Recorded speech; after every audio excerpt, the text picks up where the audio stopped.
Jui Kasongo and all those, will not amount to a plan where people of Kenya can buy. The people of Kenya are very intelligent people.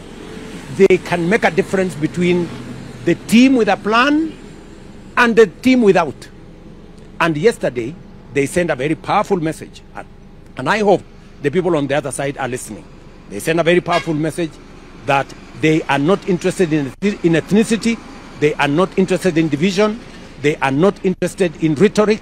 They are not interested in sloganeering. They want to see a credible plan, a team that has an agenda for the people of Kenya. And the outcome of that election is a big statement to everybody.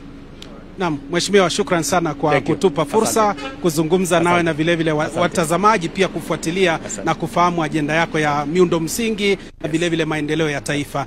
Na mimi nawashukuru wa Kenya wote. Haingewezekana tufike hapa bila ya support ya Wakenya.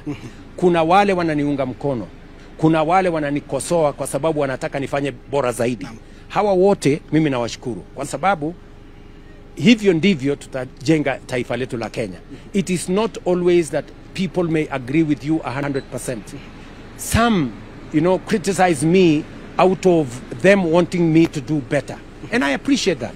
They make my thinking, they make my planning better. They point out some of the gaps that are there. And I appreciate that.